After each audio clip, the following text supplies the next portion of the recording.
வணக்கம் ஃப்ரெண்ட்ஸ், இன்றைக்கி வந்து part 4 video 2008 2009 question paper PGTRB previous year question paper பார்க்க போகிறோம். ஸோ ஆல்ரெடி 100 கொஷின்ஸ் வந்து பார்த்துட்டோம். ஒரு டெஸ்ட் சீரிஸ் போட்டிருக்கோம். இன்றைக்கி வந்து என்ன கவர் பண்ண போகிறோம் அப்படின்னு பார்த்தீங்கன்னா, இன்றைக்கி வந்து 12:30 1 o'clock வந்துட்டு நம்ம question paper previous question paper cover பண்ண போகிறோம். தென் வந்துட்டு என்ன கவர் பண்ண போகிறோம் அப்படின்னு பார்த்தா சிலபஸ் அண்ட் தென் ஒரு வந்துட்டு மேஸ்டர் மினிட் சீரிஸ். சரி வாங்க கொஷின்குள்ளே போகலாம். 101வது கொஷின் பாருங்கள். ஹியூபர்ட்ஸ்பர்க் அமைதி உடன்படிக்கை ஏற்பட்ட ஆண்டு இது. The piece of ஹியூபர்ட்ஸ்பர்க் was conducted இந்த இயர் ஆஃப் எப்போ அப்படின்னு கேட்டிருக்காங்க. 1763. ஓகேங்களா. ஸோ அதுக்கடுத்த கொஷின் பாருங்கள். 102வது கொஷின். பிரெஞ்சு புரட்சியின் போது அந்நாட்டின் அரசியாக இருந்தவர் யார் அப்படின்னு பார்த்தா வந்துட்டு ஆன்டைனட் அரசி. ஓகேங்களா. குயின் ஆஃப் ஆன்டைனட் அரசி. ஓகே, ஃப்ரெஞ்ச் ரெவல்யூஷன் அப்போ இவங்க தான் வந்துட்டு ஆன்டைனட் அரசி வந்துட்டு ஒரு குயினாக இருந்தாங்க ஃப்ரான்ஸ்க்கு. ஓகேங்களா. ஸோ ஃப்ரெஞ்ச் ரெவல்யூஷன் வந்து எந்த இயரில் நடந்துச்சு அப்படின்றது உங்களுக்கு கொஷின். ஓகேங்களா. ஃப்ரெஞ்ச் ரெவல்யூஷன் எந்த இயரில் நடந்துச்சுன்றது கொஷின். ஸோ 103 பாருங்கள். The authority of the church was challenged by திருச்சபையில் அதிகாரத்திற்கு எதிராக இயக்கம் நடத்தியவர் யார்? ஓகேங்களா. யார் வந்து சேலஞ்ச் பண்ண, யார் வந்துட்டு ஆப்போசிட்டாக நடந்தது அப்படின்னு பார்த்தீங்கன்னா மார்ட்டின் லூதர் கிங். ஓகேங்களா. மார்ட்டின் லூதர் கிங் தான் வந்துட்டு திருச்சபையோட அதிகாரத்துக்கு வந்துட்டு ஆப்போசிட்டாக நடந்துக்கிறார். ஓகேங்களா. நெக்ஸ்ட் 104வது கொஸ்டின் பாருங்கள். All power all authority resides in the hand of the king who said. யார் சொன்னாங்கன்னு கேட்குறாங்க. ஓகே, அதாவது அனைத்து அதிகாரமும் கட்டுப்பாடும் அரசின் கைகளில் உரைக்கிறது. ஓகே, ஏன்னா முழங்கிய மன்னன் யார்? ஒரு மன்னன் யார் அப்படின்னு பார்த்தா லியோபோல்ட் அப்படின்ற ஒரு மன்னன் தான் சொல்லியிருக்காங்க. ஓகேங்களா. இதுக்கு ஷார்ட்கட் எப்படி வச்சுக்கலாம்னா போல்ட்டுன்னு நான் வச்சுக்கோங்க. ஓகே, போல்ட் நம்ம வந்து இப்போ நம்ம போட்ட ஸ்டெம்பில் அடிச்ச போல்ட்டுன்னு சொல்லுவோம் பார்த்தீங்களா, அவுட் வந்துட்டு. ஸோ வந்து ஒரு பவரோ ஒரு அத்தாரிட்டியாக இருந்தால் தான் நம்ம வந்து பால் போடும் போது வந்து போல்ட் ஆகும் அப்படின்ற மாதிரி நான் வச்சுக்கோங்க. ஓகேங்களா. ஸோ நெக்ஸ்ட் கொஷின் பாருங்கள். 105வது கொஷின். கான்ஸ்டன்டினோபிளை துருக்கியர் கைப்பற்றி ஆண்டு எது அப்படின்னு பார்த்தீங்கன்னா 1453. இந்த கொஷின் ரிப்பீட்டடாக கேட்டுகிட்டே இருக்காங்க. ஸோ இந்த கொஷின் நல்லா பார்த்துக்கோங்க. ஸோ அதுக்கடுத்த கொஷின் பாருங்கள். 106வது கொஷின். வாஸ்கோட காமா கள்ளிக்கட்டை அதாவது கேலிக்கட் இருக்கு பார்த்தீங்களா, அங்கே வந்து எப்போ வந்து இறங்குறாரு அப்படின்னு பார்த்தா 1498 மேலே வந்து இறங்குறாரு. ஸோ வந்து 2 டேட்ஸ் கொடுத்துருக்காங்க. மே 27 சில புக்ஸில் கொடுத்துருப்பாங்க, 29 சில புக்ஸில் கொடுத்துருப்பாங்க. ரெஃபர் பண்ணிக்கோங்க. ஸ்கூல் புக்ஸில் என்ன இருக்கோ அதான் ஆன்சர். ஓகேங்களா. ஸோ அதுக்கடுத்த கொஷின் பாருங்கள். 107வது கொஷின். பள்ளி மாணவர்களுக்கு மத்திய உணவு திட்டத்தை அறிமுகப்படுத்தியவர் யார்? Who introduced the midday meal scheme in schools? அதாவது பள்ளி மாணவர்களுக்கு இருக்காங்க பார்த்தீங்கன்னா அவங்களுக்கு வந்து மதிய உணவு வந்து யார் அறிமுகப்படுத்துறாருன்னா காமராஜர். உங்களுக்கு இதில் வந்து 2 கொஸ்டின் கேட்குறாங்க. ஜஸ்டிஸ் பார்ட்டி இருக்காங்க பார்த்தீங்கன்னா நீதி கட்சி, அவங்க வந்து ஒரு இடத்துல வந்து மதிய உணவு வந்துட்டு ஆரம்பிச்சிருப்பாங்க. ஓகேங்களா. அது வந்து எந்த பள்ளியில் எந்த இடத்துல ஆரம்பித்தாங்க, அதாவது எந்த பிளேஸில் எந்த இடத்துல ஆரம்பித்தாங்க, தென் வந்துட்டு காலை உணவு வந்து யார் ஆரம்பித்தது அப்படின்னு, சத்துணவு உணவு யார் ஆரம்பித்தது அப்படின்றத உங்களுக்கு கேள்வி. ஸோ 108வது கேள்வி பாருங்கள். 2ஆம் உலக தமிழ் மாநாடு இங்கு நடைபெற்றது. ஸோ இதுக்கு நிறைய ஷார்ட்கட்ஸ்லாம் போட்டிருப்பாங்க. நீங்கள் அதை வந்து யூடியூப்ஸ் வந்து ரெஃபர் பண்ணி பாருங்கள். வந்துட்டு ஓகே கோயிலுக்கு போன பாட்டி அப்படின்னு சொல்லிட்டு ஷார்ட்கட்லாம் ஸ்டார்ட் ஆகும். யார் வந்து அதே போல் வந்து அந்த டைமில் வந்துட்டு சிஎம்மாக இருந்தாங்க, இப்போ அண்ணாதுரை வந்துட்டு எந்த டைமில் சிஎம் இருந்தாங்க, ஜெயலலிதா வந்து எந்த டைமில் சிஎம் தான் இருந்தாங்க உலக தமிழ் மாநாடு நடக்கும் போது அப்படின்னு பார்த்துக்கோங்க. சரி, செகண்ட் அப்படின்னு பார்த்தா சென்னையில். ஓகேங்களா. Next 109. Collector Ash was shot dead by. 1911 வந்துட்டு ஆஷ் துரை வந்து யாரால் சுட்டுக் கொல்லப்பட்டார் அப்படின்னா வாஞ்சிநாதன். உங்களுக்கே தெரியும். நீதி கட்சியின் முதல் மாநாடு எங்கே நடந்தது அப்படின்னு பார்த்தா கோயம்புத்தூர். ஓகேங்களா.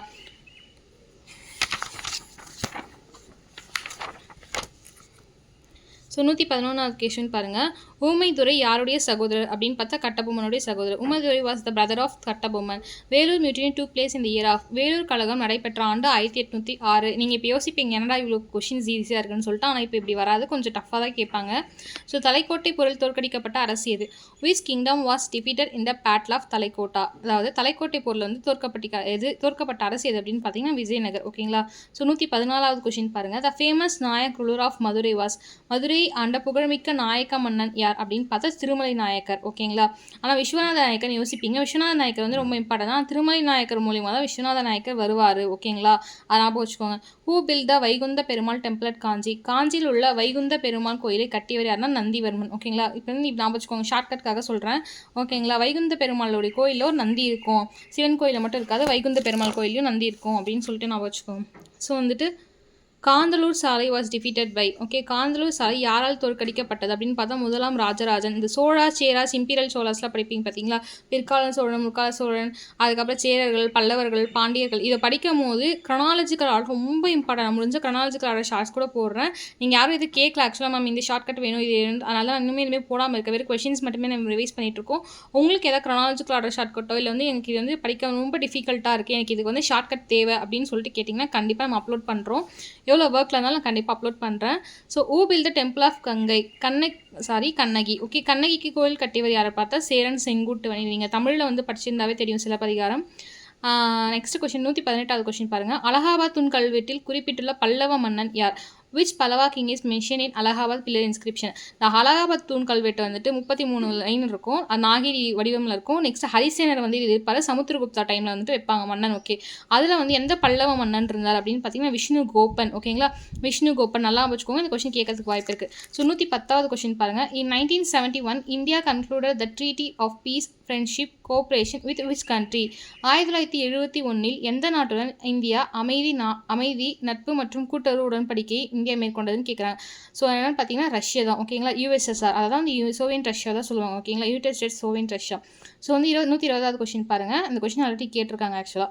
Which area is the important factor of the difference between India and China? India சீனாவிற்கு இடையிலான வேறுபாடுகள் முக்கிய காரணிகள் திகழும் பகுதி தான் திபெத். ஓகேங்களா, ஸோ வந்து திபெத் வந்து நீங்கள் பார்த்தீங்க இப்படி பார்டர் இருக்குது அப்படின்னா இந்த இடத்துல திபெத் இருக்கும். ஸோ அதுக்கு மேலே இப்படி பார்த்தீங்கன்னா சைனா இந்த சரௌண்டிங்கில் இருக்கும். ஸோ வந்து திபெத் தான் வந்து இந்தியா சைனா வந்துட்டு ஒரு முக்கியமாக இடையான ஒரு வேறுபாடு வந்து கருதுறது வந்து திபெத் தான். ஓகேங்களா,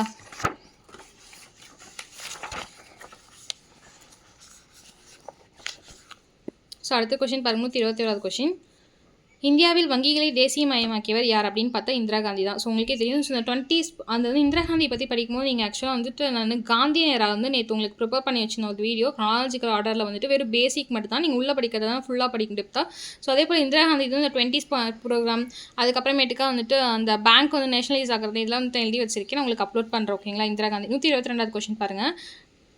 development of agriculture was given at most importance during the அதாவது விவசாயத்திற்கு மிகுந்த முக்கியத்துவம் வழங்கியது வந்து எந்த முதலாண்டு திட்டம் அப்படின்னு கேட்குறாங்க. முதலாம் 5 ஆண்டு திட்டம். ஓகேங்களா, ஃபர்ஸ்ட் 5 இயர் பிளான் தான். So 123 question. Under which act the system of dyarchy was introduce in India by the British? எந்த சீர்திருத்த சட்டத்தின் கீழ் இரட்டை ஆட்சி ஆங்கிலேயர் இந்தியாவில் அறிமுகப்படுத்தப்பட்டது அப்படின்னு பார்த்தா 1919, அதாவது மாண்டகி செம்ஸ்ஃபோர்ட் இருப்பாங்க பார்த்தீங்களா அந்த டைமில். 124 கொஸ்டின். இந்திய அரசியலமைப்பு சாசனம் உருவாக்கியுள்ள அரசியல் அமைப்பு முறையானது? The system of government provided இந்த கான்ஸ்டியூஷன் ஆஃப் இந்தியா இஸ் பாராளுமன்ற முறை. நம்ம வந்து பார்லிமெண்ட்ரி முறை தான் நம்ம வந்து உருவாக்கும். ஸோ மொனார்ச்சிலாம் வந்துட்டு முடியாட்சி நம்ம அதெல்லாம் இல்லை, டிப்ளமேட்டிக், அதாவது டெமோக்ராட்டிக்கும் பார்லிமெண்ட்ரி இதுதான் நம்ம ஃபாலோ பண்ணுவோம். ஓகேங்களா, 125 கொஸ்டின் பாருங்கள். In which year did Gandhi undertake the Dandi March? 1930 வந்து காந்தி. ஸோ வந்து ஓகேங்களா, ஓகே அதுக்கடுத்த கொஸ்டின் பாருங்கள். Who was the founder of the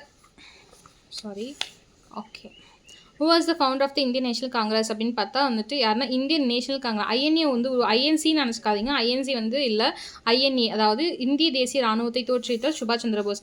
120வது question. Who founded the Amrita Bazar Patrika? இந்த கொஸ்டின் ரொம்ப இம்பார்ட்டன்டான கொஸ்டின். அமிர்த பஜார் பத்திரிகாவை நிறுவியவர் யாருன்னா சிசிர் குமார் கோஷ். ஓகேங்களா, நீங்கள் வந்து இங்கே சந்திரகோஷ் அப்படின்றது வந்துட்டு வரமாட்டாது, சிசிர் குமார் கோஷ். கோஷ்ன்றதை ஞாபகம் வச்சுக்காதீங்க. ஓகேங்களா, 126வது கொஸ்டின். சைமன் கமிஷன் வந்து மொத்தம் எத்தனை மெம்பர் இருந்தாங்க அப்படின்னு பார்த்தீங்கன்னா 7 மெம்பர் இருப்பாங்க, அதாவது சைமன் குழுவில். 129வது கொஸ்டின் பாருங்கள். Who was considered the grand old man of India? இது வந்து காலகாலமாக இந்த வந்து கேள்வி வந்து கேட்டுகிட்டே இருக்காங்க. இந்தியாவின் மிக மூத்த மனிதர் யார், இல்லை முது மனிதர் யாருன்னு கேட்பாங்க. தாதாபாய் நவ்ரோஜி தான். பிகாஸ் அவரோட ஏஜும் அதிகம், அது மட்டும் இல்லாமல் நம்ம பாவர்ட்டி பற்றி அவர் வந்து ஒரு புக் எழுதியிருப்பார். தென் வந்துட்டு ஒரு டெமோக்ராட்டிக்காக நிறைய விஷயம் வந்து சொல்லியிருப்பார். டிப்ளமேட்டிக்ஸாக வந்து இப்படிலாம் நடந்துட்டுருக்காங்க பிரிட்டிஷர்ஸ் வந்து இப்படிலாம், இதனால் வந்துட்டு நமக்கு வந்துட்டு ரொம்ப வந்து பஞ்சம் ஏற்பட்டது, ரொம்ப வந்து ஃபெமைன், அதாவது ரொம்ப வந்துட்டு நமக்கு வந்துட்டு சாப்பிடவே முடியாமல் ரொம்ப இது பண்ணியிருந்தோம் அப்படின்ற மாதிரிலாம் அவர் தான் சொல்லியிருப்பார். ஸோ அப்போலேருந்து ரொம்ப வருஷம் உயிரோடு வந்திருப்பார். ஸோ அதான் வேர்ல்ட் கிராண்ட் மேன் ஆஃப் இந்தியான்னு சொல்லுவோம். ஸோ அவர் புக் மூலிமா நம்ம நிறைய விஷயம் தெரிஞ்சுக்க முடியும். நம்ம வந்துட்டு அந்த உணவு பற்றாக்குறையினால நம்ம எவ்வளோ மோசமாக இருந்தாங்க அப்படின்னு சொல்லிட்டு அந்த 80ஸ்லாம். So the moderate decide to break with the Congress extreme is? காங்கிரஸின் தீவிரவாதிகளிடமிருந்து மிதவாதிகள் பிரிந்து சென்ற ஆண்டு 1907. ஓகேங்களா, எப்போ அப்படின்னு பார்த்தீங்கன்னா சூரத் ஸ்பிளிட். ஓகேங்களா, அந்த டைமில். ஆனால் வந்து எந்த செக்ஷனில் பிரிந்தாங்க, அதாவது அந்த செஷன் இருக்கும் பார்த்தீங்களா, இது வந்து கொல்கத்தா செஷன், லாகூர் செஷன் சொல்லிட்டு ஐஎன்சி நடத்துவாங்க பார்த்தீங்களா மாநாடு, அதை வந்து எந்த மாநாடு மூலியமாக வந்து எந்த மாநாட்டில் பிரிவாங்க அப்படின்றது உங்களுக்கான கேள்வி. So 131வது question. ராஜாராம் மோகன் ராய் ஃபவுண்டட் த பிரம்ம சமாஜ் இந்த இயர் ஆஃப்? ராஜாராம் மோகன் ராய் வந்து எப்போ பிரம்ம சமாஜத்தை வந்து ஏற்படுத்தினார் ஆண்டு அப்படின்னு கேட்டால் 1828. ஸோ அடுத்த கொஸ்டின் பாருங்கள். In which year was the Wood commission constitute in India? இந்தியாவில் உட்கல்வி குழு அமைக்கப்பட்ட ஆண்டு இது அப்படின்னு பார்த்தா 1854. ஸோ 133வது கொஸ்டின் பாருங்கள். கொழுப்பு தடவை தோட்டாக்களை பயன்படுத்த மறுத்த முதல் இந்திய வீரர் யார்? The first Indian sepoy who refused to the use of greased cartridge was? அதாவது கொழுப்பு, அது யாருன்னா மங்கள் பாண்டே, தெரியும் உங்களுக்கு. ஸோ ஹீரோ வைக்கம், அதாவது வைக்கம் வீரர் என்று அழைக்கப்பட்ட வி ராமசாமி பெரியார் என்று அழைக்கப்படுபவர். 135வது கொஸ்டின் பாருங்கள். The system of dual government in Bengal was abolished by? வங்காளத்தில் இரட்டை ஆட்சி முடிவுக்கு கொண்டு வந்தவர் யார் அப்படின்னு பார்த்தா வாரன் ஹேஸ்டிங். அப்போ எந்த வருஷம் அப்படின்றத நீங்கள் சொல்லுங்கள். ஓகேங்களா, so next question which mutiny by the European soldiers was stage during the period of ஆங்கில இராணுவத்தினார் வெள்ளையார் கழகம் யாருடைய ஆட்சி ஏற்பட்டது? கன்னிங் பிரபு. ஓகேங்களா. So who make the Sikhs as a militant sect சீக்கியர்கள் போர்க்குணம் வாய்ந்த பிரிவினராக மாற்றியவர் யாருன்னா குரு ஹர்கோவிந்த். ஓகேங்களா. அவர் தான் வந்து சீக்கியர்களை வந்து போர்க்குணம் உள்ளவராக மாற்றுவார். ஓகேங்களா. அது வந்து ஒரு சம்பவம் நடக்கும். ஆக்சுவலாக வந்து அந்த சம்பவத்தில் வந்து ஒரு கோட் கூட வந்து குரு கோவிந்த் சிங் சொல்வார். ரத்தம் வந்து சின்ன அதான் வந்து சுபாஷ் சந்திர போஸ் சொல்வார்ல, அது நினச்சிக்காதீங்க.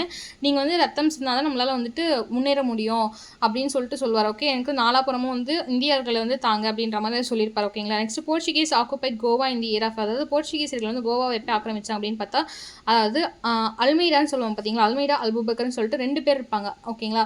அவங்க யார் அப்படின்னு பார்த்தீங்கன்னா போர்ச்சுகீஸ் கவர்னர். ஓகே. அப்போ வந்து அல்மெய்டா வந்து முதல் போர்ச்சுகீஸ் கவர்னராக வந்து இந்தியாவில் அப்பாயிண்ட் பண்ணவங்க அவர் தான். ஸோ அல்மெய்டா பீரியடில் தான் கோவா ஆக்குபை பண்ணுவாங்க. ஓகேங்களா.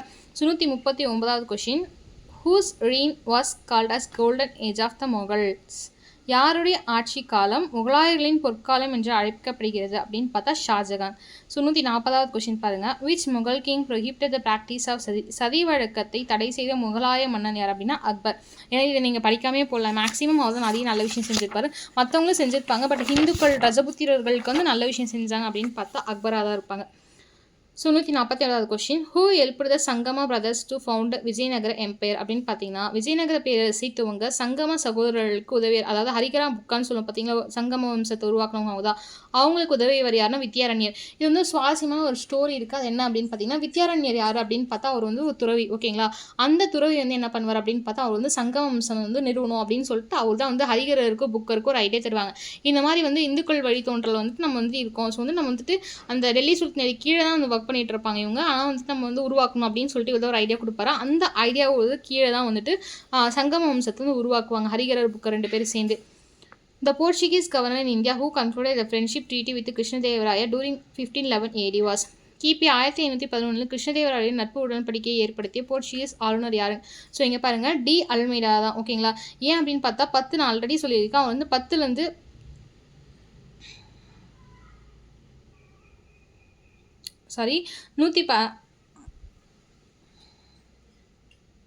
ஆக்சுவலாக அந்த கொஷினுக்கு வந்துட்டு அல்மெய்தா வரமாட்டாங்க, அல்புபக்கர் தான் வருவாங்கன்னு நினைக்கிறேன். அந்த கொஷின் உங்களுக்கு தெளிவு பண்ணுறேன். பிகாஸ் ஃபஸ்ட்டு சொன்ன கொஷின் ஏன்னா வந்துட்டு அல்மெய்தா வந்து 1004லேருந்து 1008 வரைக்கும் தான் இருப்பாங்க. ஸோ வாஸ்கோட காமா வந்துட்டு செகண்ட் டைம் வந்து 1502 வருவார். முதலாம் முதல் வந்து 1499 வரும். ஸோ வாஸ்கோட காமா நிற்பேன். அது நினோட்டி குன்கோ அப்படின்றவர் யார் அப்படின்னா 1530 சில்லறைகளில் வந்துட்டு போர்ச்சுகீஸோடைய கவர்னராக இருப்பார். ஓகேங்களா. அல்புபருக்கு வந்து 1010லேருந்து 1015-18 கிட்ட வரைக்கும் இருப்பாங்க. ஸோ ஆன்சர் பார்த்தீங்கன்னா அல்புபருக்கு தான் வந்துட்டு கிருஷ்ணதேவராய உடன்படிக்கை போட்டார். ஓகேங்களா. ஸோ அப்படி பார்த்தா கோவா பிடிச்சதுமே வந்து அல்புபக்கர் தான் இருப்பாங்க. அந்த கொஸ்டின் மாற்றிக்கோங்க. So Geetha Govindam was written by. Okay. கீத கோவிந்தம் இயற்றியவர் யார் அப்படின்னு பார்த்தா ஜெயதேவர். ஓகே. விஜய் தேவர் கொண்டா போயிடாதீங்க, ஜெயதேவர். ஓகே. இப்படி கூட வச்சுக்கோங்க ஷார்ட்கட்டுக்கு விஜய் தேவர் கொண்டா விஜய் தேவ, இங்கே வந்து ஜெயதேவ. ஓகேங்களா. இப்படி ஞாபகம் வச்சுக்கோங்க. Who was the first ruler of slave dynasty in India? இந்த கொஸ்டின் ரொம்ப ஈஸியான கொஸ்டின். இந்தியாவின் அடிமை வம்சத்தை சார்ந்த முதல் மன்னன் யார் அப்படின்னா குல்புதீன் ஐபக். ஏன்னா இதை ஸ்டார்ட் பண்ண குல்புதீன் ஐபக் தான். ஓகேங்களா. So who was the court physician of Kanishka?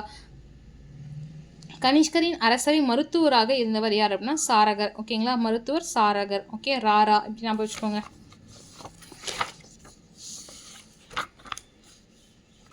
So 3 questions தான் இருக்குது. Okay. Who was the founder of Nalanda university அப்படின்னு பார்த்தீங்கன்னா முதலாம் குமாரகுப்தர். நெக்ஸ்ட்டு வந்துட்டு புத்தருடைய பர்த் பிளேஸ் எதுன்னு கேட்குறாங்க, சாரநாத்.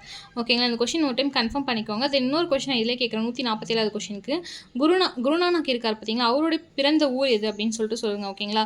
ஆக்சுவலாக ஆன்சர் வந்துட்டு இதில் இருக்குது, பட் அது சொல்லுங்கள். ஓகேங்களா. 147வது கொஷின் முதல் பெண் புத்த துறவியாக கருதப்பட்டவர் யார்? Who among the following was the first to become Buddhist nun அப்படின்னு பார்த்தா கௌதமி. ஓகேங்களா. கௌதம புத்தர் அப்படின்னு சொல்லுவாங்க. ஸோ கௌதமி அப்படின்றத ஞாபகம் வச்சுக்கோங்க. ஓகேங்களா. Which was the first metal discover in India அப்படின்னு பார்த்தா செப்பு, காப்பர் தான் ஃபர்ஸ்ட் மெட்டல். ஓகேங்களா.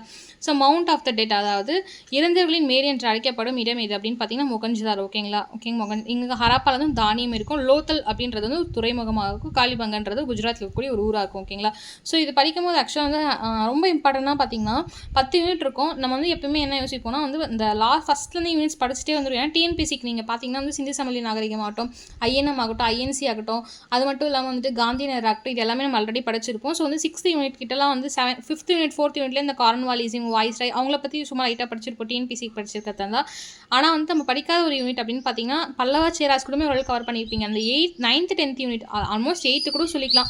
9th 10th யூனிட்மே வந்து படிக்காத யூனிட்டாக இருக்கும். ஸோ அந்த யூனிட் வந்து நான் உங்களுக்கு கவர் பண்ண ட்ரை பண்ணுறேன். ஏன்னா வந்து இந்த Balkan war, young Turk rebellion, Russian ரெவல்யூஷன்லாம் படிக்க அவ்வளோ சுவாரஸ்யமாக இருக்கும், சூப்பராக இருக்கும். ஆக்சுவலாக நீங்கள் படிக்கும்போது அமெரிக்கன் வார் ஆஃப் இண்டிபெண்டன்ஸ் ஆகட்டும், டீ பார்ட்டி நிறைய இருக்கணும், நல்லாயிருக்கும்.